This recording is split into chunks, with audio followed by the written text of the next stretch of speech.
A few days ago, Konami did a stream revealing some more cards from Burst of Destiny, between some fairly decent hero support and a fairly underwhelming Link 3, we were shown a lot of cards that help a variety of archetypes. But right at the end, they show us what they call a standalone card, which are cards that usually end up as staples.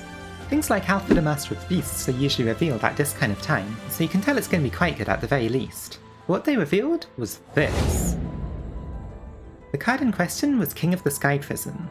Just by reading this card's effects, I can tell that it's going to be important in quite a wide variety of decks, and it's probably going to be a very expensive staple. I mean, we know Konami, they're going to make it secret rare, for sure. So you're going to at least want to know about this card beforehand, and think about whether or not your favourite decks would benefit from it. The card reads as follows. King of the Sky Prison is a level 10 Dark Rock effect monster. Has 3000 attack and defense. Looking at the artwork and the stats, can't help but wonder if it's maybe the opposite of Nibiru. Same level and both are rock, sort of similar artwork style, and it also has 3000 attack, but this one's a dark type, suggesting that maybe it's something that managed to imprison Nibiru, since Nibiru did come from the sky. Anyway, more importantly, the effect. You can only use one of both of these following effects per turn, and only once per turn, meaning of course that you do need to choose between them.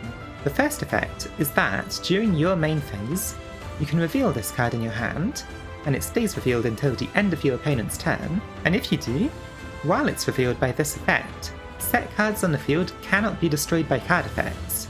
That's right, all set cards, be it monsters, spells or traps, on both sides of the field, can't be destroyed at all.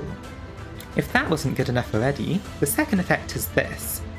If a set spell or trap is activated, you can special summon this card from your hand, then, if it was revealed when you activated it, you can set one spell or trap directly from your deck to the field, but banish it during the end phase of the next turn. Wait, what? Any spell or trap.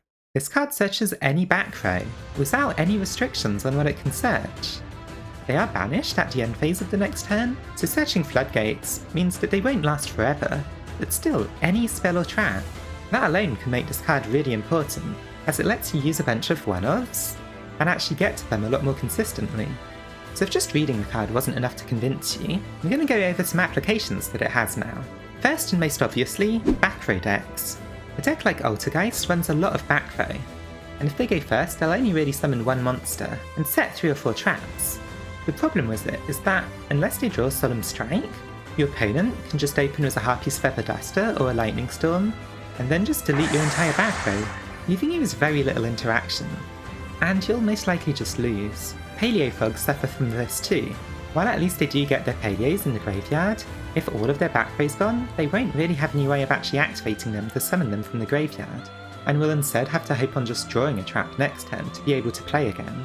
With King of the Sky Prison though, you'll just reveal it during your turn, and since it stays revealed until the end of your opponent's turn, you just keep your backrow face down until they've committed to a lot of plays, and then slowly activate them one by one, and they can't destroy them, so the Harpy's Feather Duster and Lightning Storms are useless against them. Now that doesn't mean there's no way of getting rid of backrow at all.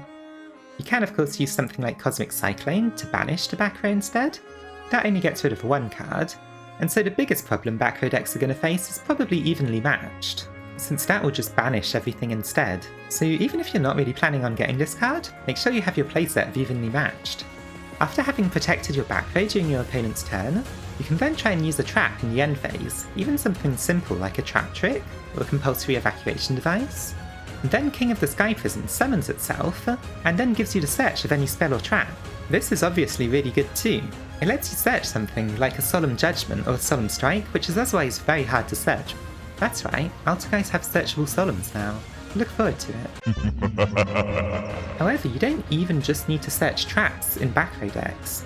Instead, during the end phase, you can just search something like Pot of Extravagance or Pot of Prosperity, and then as soon as it's your turn, you activate them, restoring your card advantage for next turn. So it not only adds protection, but also another level of consistency to those decks. Another group of decks that would really enjoy this card is flip decks. Now, no flip decks aren't that good. You have Shadows, but they don't spend too long being face down. However, they do use a bunch of backrow. The ones you'll benefit from the most are the flip decks that use a lot of backrow. Those that come to mind the most are Crawlers and Subterrors. They both actually use their flip monsters as flip monsters, unlike Shadows who just try and get off their graveyard effects instead most of the time, and those decks also play a lot of backrow. Something important about them too is that their backrow often sets itself, meaning it will immediately go back to being protected. Your opponent would have to chain to it during the time that it's face up, if they want to destroy your backrow. And then since they like setting their monsters back again, they'll go back to being protected as well. It will make those decks a lot harder to deal with. And if they're ever lacking something for their combo, they can just again wait till the end phase of your opponent's turn, and then summon this card to search something important for them. A very fun interaction is that the trap that you set using this card's effect is meant to be banished during the end phase of the next turn, but because things like Subterror Succession activate and then flip themselves down again, they forget about that effect, and then you can just keep using them without them being banished. Finally, there's a bunch of other niche uses for this card which I'm sure people will pick up on when they start actually playing with it. Just to give an example, Lair of Darkness would like this card too. It plays a lot of backrow, and then, at the end phase, if this card was revealed and you have Lair of Darkness around, you can summon it, and then search a Super Poly. They'll all be dark monsters, and then you'll be able to fuse them away into one of the Predaplant fusions. Just having access to something like a searchable Super Poly is going to be really useful in a lot of decks. However, everything I've been saying so far has just been based off its effects. But its stats are important too. Most importantly, it's a rock monster. That means you can search this card with Gallant Granite. Now what's a backrow deck that can easily spit out level 4 monsters? That's right, Traptrix are going to love this card. Since they play cards like Parallel Exceed, they can just do their normal combo, and along the way, instead of making their usual rank 4s like Time Thief Redoer or Traptrix Rafflesia, they can instead make a Gallant Granite and then search this card. That will make all of their backrow protected during the next turns, and then they'll be able to summon it, search something important, and go for games so much faster since this has 3000 attack. Something common with a lot of these backrow decks is that they don't have much power to ATK.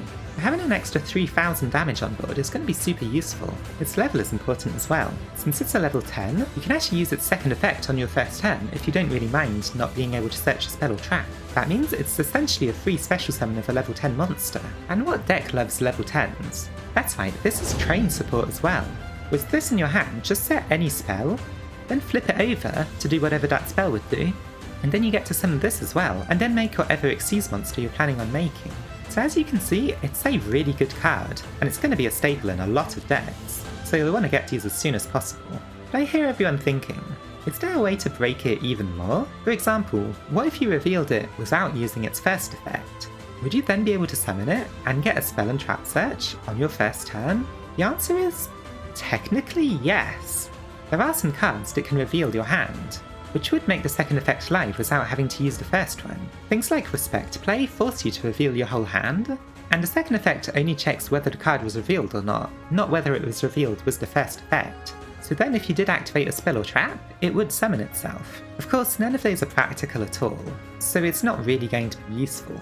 The most usable one I found was Ceremonial Bell, which, while it's on the field, both players have to reveal their hand. If you were to summon that while King of the Sky Prison is in your hand, it would then be revealed, and all you'd have to do is set a spell, activate it, then you'd summon King of the Sky Prison, and then be able to search any spell or trap in your deck. This would then let you search maybe very specific things that you could use in a combo that otherwise wouldn't have any good way of getting to them, or you could search something that you think might shut down your opponent's deck, like a Macrocosmos or an Imperial Order. Just don't forget that they'll be banished during the end phase of the next turn. Of course, this last part's mostly for fun. I don't think that it will be very useful, but who knows, maybe someone will be able to incorporate Ceremonial Bell and Gallant Granite into a combo, and it will become fairly consistent. I'm looking forward to seeing what people do with it. That's all for this video. If you enjoyed it, please give it a like and subscribe. I'll be going over more support soon, so stay tuned for that. Happy dueling!